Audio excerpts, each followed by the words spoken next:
ช่องไทยสารแหน่เรื่องเล่าจากคนโบราณ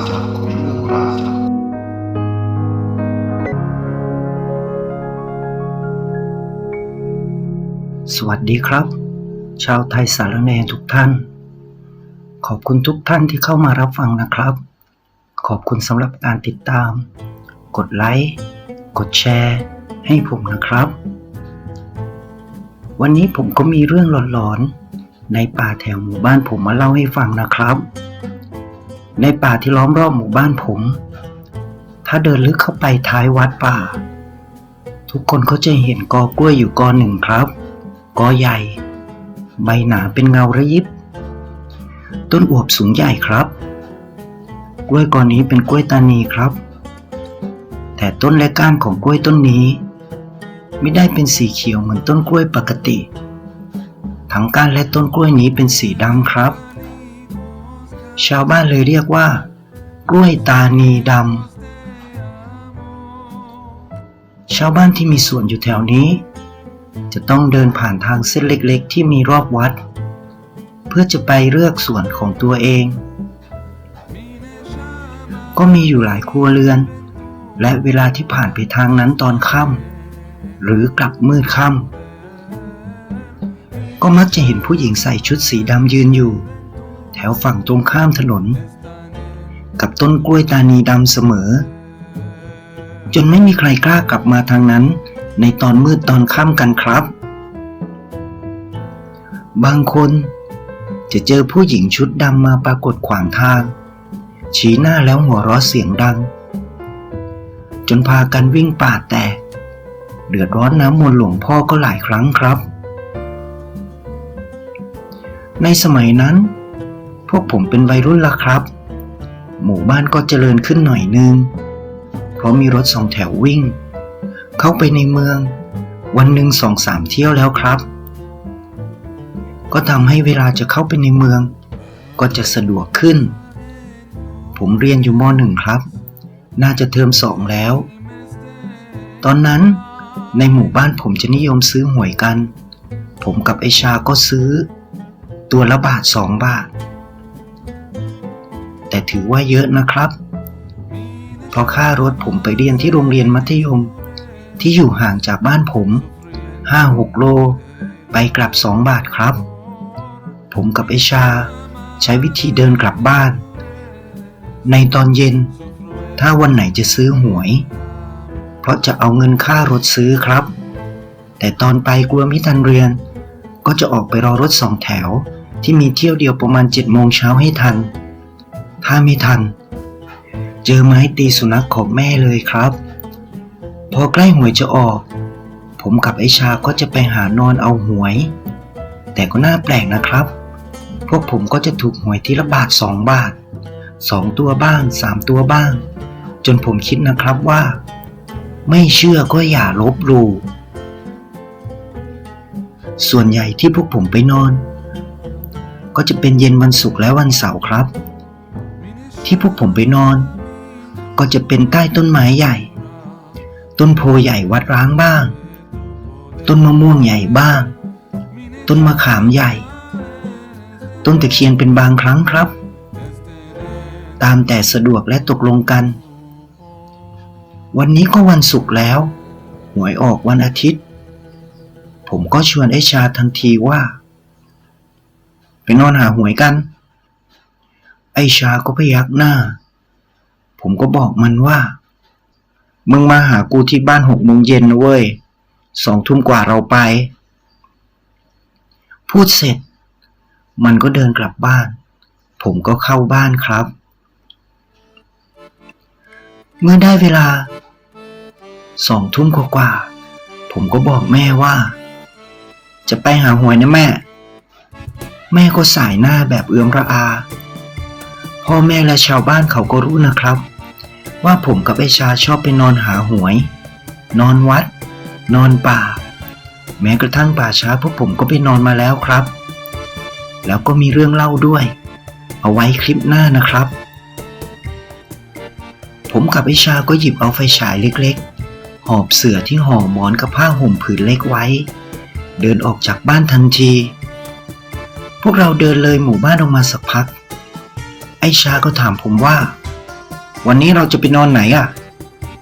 ผมก็คิดสักครู่แล้วบอกว่าต้นเคียงใหญ่หน้าป่าช้ามะไม่อ่ะกูกับมึงไปนอน2 รอบแล้วนะไม่เห็นจะเฮงเลยไอ้ชาบอกผมคิดอยู่ครู่ก็เลยเสนอความคิดไปว่ากูว่าป่ากล้วยตานีดำมะไอ้ชาหยุดยืนทันทีมึงอยากวิ่งเหรอไอ้บ้าผมก็ตอบมันว่ามึงรู้ไหมทำไมกูเป็นนักวิ่งโรงเรียนอ่ะไอ้ชาก็มองหน้าผมเลยบอกว่าก็กูวิ่งหนีผีบ่อยๆกูเลยวิ่งเร็วอะดิพูดเสร็จผมก็หัวเราะแต่ไอ้ชามันไม่ได้หัวเราะด้วยมันบอกว่าเปลี่ยนที่เถอะกูว่าผมก็ยังยืนยันกับมันว่าไปเถอะต้องเฮงแน่ๆแล้วมึงจะกลัวทำไมวะมึงไปกับกูมึงรู้ไหมกูลูกใครมันก็ทำหน้างงอีกผมก็เลยพูดต่อไปว่ากูคือลูกชายคนโปรดเจ้าพ่อ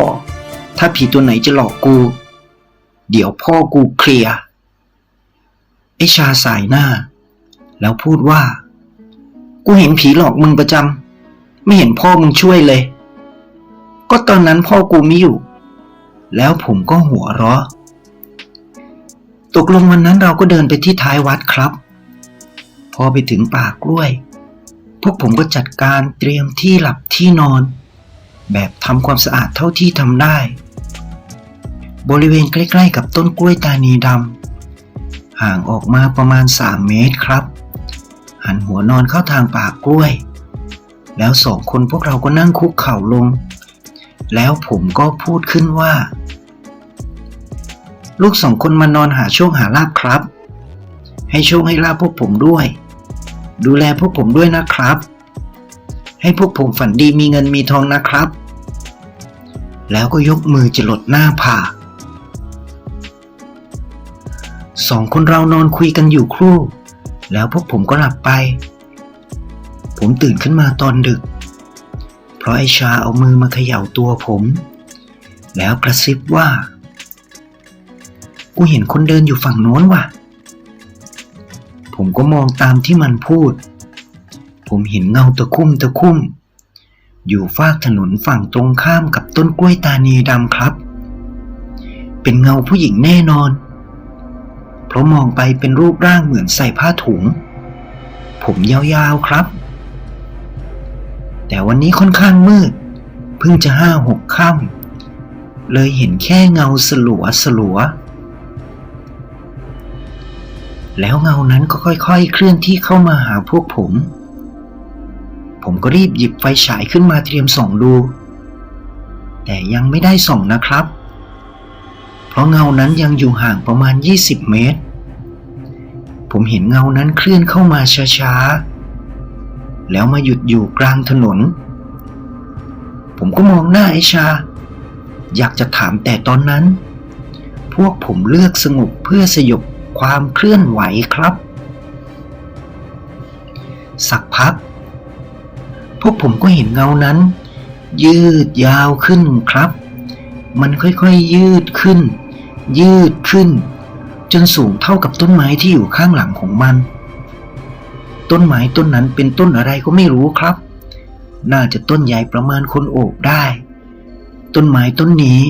จะอยู่ตรงข้ามป่ากล้วยตานีดำกอนี้พอดีครับเมื่อเห็นดังนั้นไฟฉาย2 กระบอกของพวกผมก็สาดขึ้นพร้อมกันเลยครับพวกผมเห็นใบหน้าผู้หญิงที่แสะแยะเหมือนกัดฟันไว้ข้างหนึ่งครับผมของเธอก็เหมือนปลิวไปปลิวมาใส่ผ้าถุงสั้นถึงเข่าสีน้ำตาลเข้มใส่เสื้อหมากกะแหล่งบ้านผมเรียกเสื้อแบบนี้นะครับจะมีลักษณะเหมือนสายเดี่ยวแต่จะหลวมและยาวกว่า ผมก็ไม่รู้จะเรียกอะไรเลยใส่ทับศัพท์ซะเลยหน้าตาของเธอก็ไม่ได้น่ากลัวมากนะครับแต่ตัวสูงชะลูดเลยครับที่น่ากลัวคือมือที่ชี้มาก็เหมือนมือคนนั่นแหละแต่อากับกริยาเหมือนจะกระทืบพวกผมเลยไอ้ชาจับแขนผมเตรียมที่จะใช้หลวงพ่อโกยครับ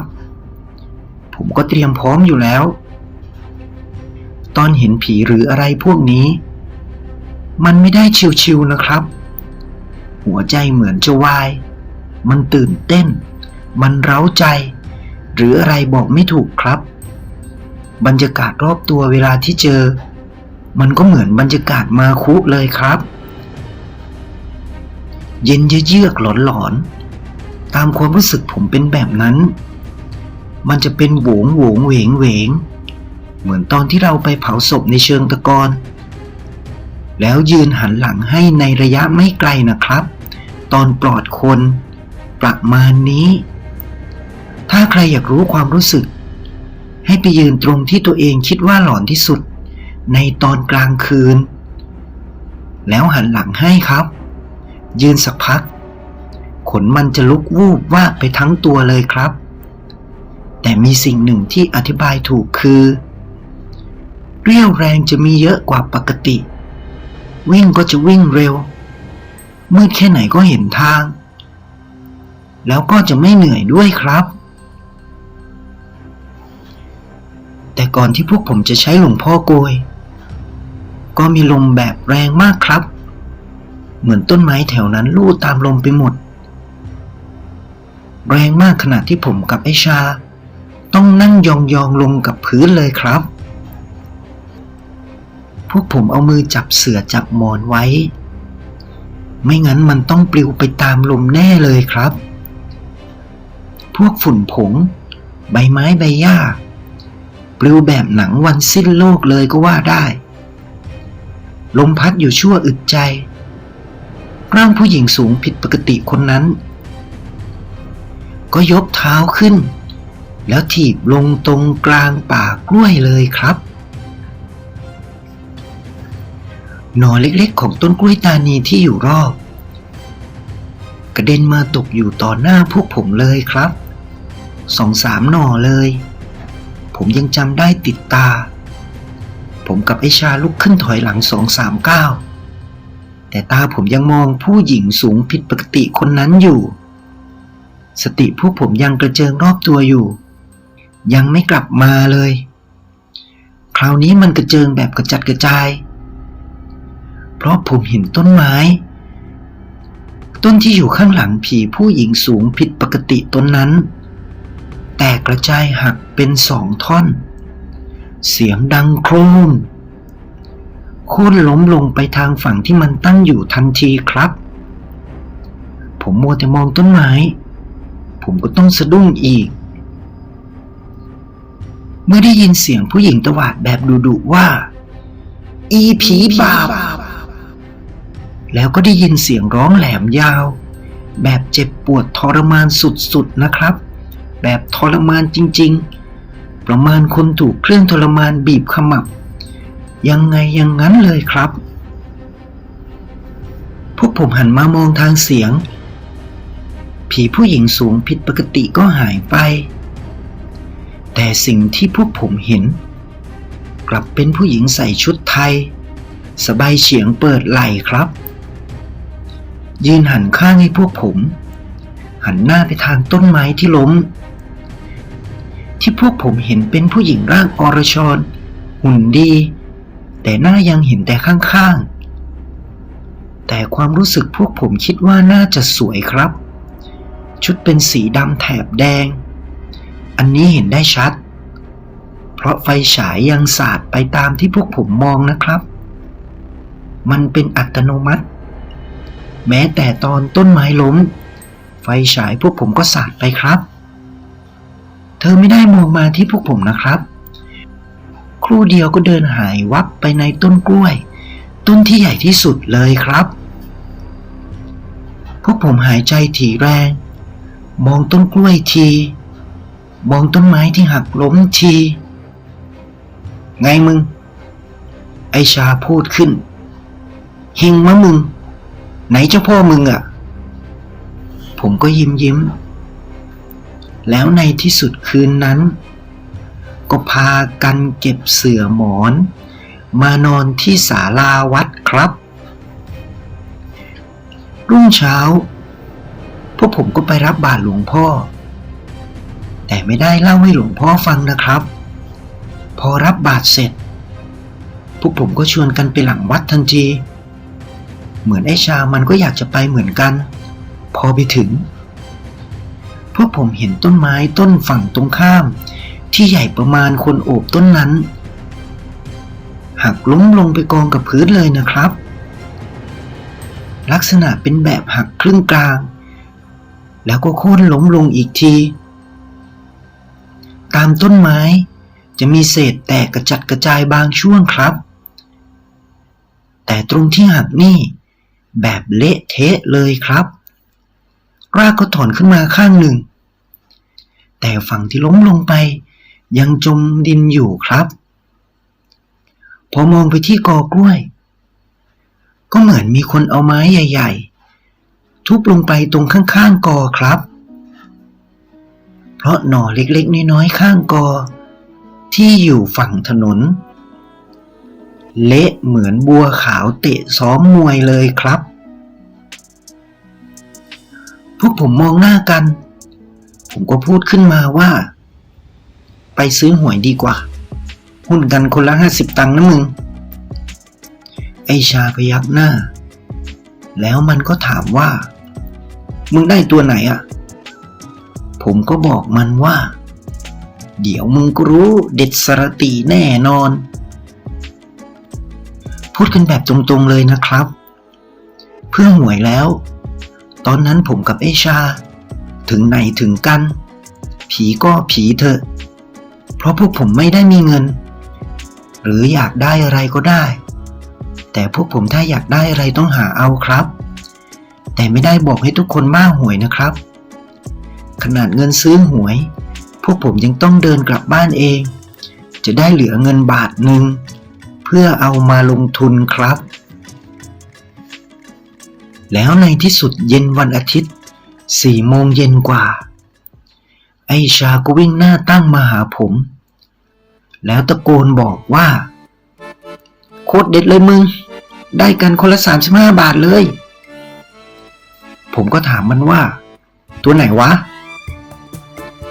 มันก็บอกว่า11แล้วพวกผมก็พากันชัยโยครับตอนนั้นเสื้อยืดแบบสวยๆที่เขาขายแถวบ้านผมตัวละมีถึง10 บาทเลยครับดีไม่ดี10 บาทได้2 ตัวผมกับไอชาเลยได้เสื้อใหม่มาใส่กันคนละตัวแบบโก้โก้เลยครับแล้วมันก็ถามผมว่ามึงไปเอามาจากไหนวะผมก็ยิ้มแล้วบอกมันว่ามึงไม่เห็นเหรอเมื่อคืนอ่ะผีผู้หญิงยืนคู่กับต้นไม้กูมองไปมันมืดๆเป็นเงา2 เงาว่ะต้นไม้กับผีกูเห็นเป็น11เลยว่ะพูดจบพวกผมก็หัวเราะกันด้วยความดีใจในตอนเช้าก่อนหวยออกผมเล่าเรื่องที่เกิดขึ้นกับผมกับไอชาให้หลวงพ่อฟังครับหลวงพ่อก็เลยพูดว่าโชคดีแล้วบักหำเอ้ยที่นางตานีดำตนนี้เป็นสัมมาทิฏฐิเขาก็เลยช่วยพวกแกไว้ไม่งั้นเป็นบ้าเป็นบอไปแล้วที่พวกผมเห็นน่าจะเป็นเปรตครับหลวงพ่อบอกที่หลอกหลอนผู้คนที่เดินผ่านแล้วทุกคนก็เข้าใจว่านางตานีหลอกพวกเองนี่มันวอนกันจริงๆแล้วหลวงพ่อก็เดินเข้ากุฏิไปครับที่นี่ผมกับไอ้ชามองหน้ากันแล้วคิดไปแบบล่องลอยว่างวดหน้าต้นไหนดีวะและตั้งแต่นั้นมาก็ไม่มีใครโดนผีหลอกในบริเวณนั้นอีกเลยครับ ท่านผู้ฟังเคยไปนอนเอาหวยไหมครับ ถ้าเคยกดแชร์ประสบการณ์กันได้นะครับ อย่าลืมกดติดตาม กดไลค์ กดแชร์ กดกระดิ่งแจ้งเตือน เพื่อไม่ให้พลาดคลิปใหม่ๆของผมด้วยนะครับ สำหรับวันนี้ สวัสดีครับ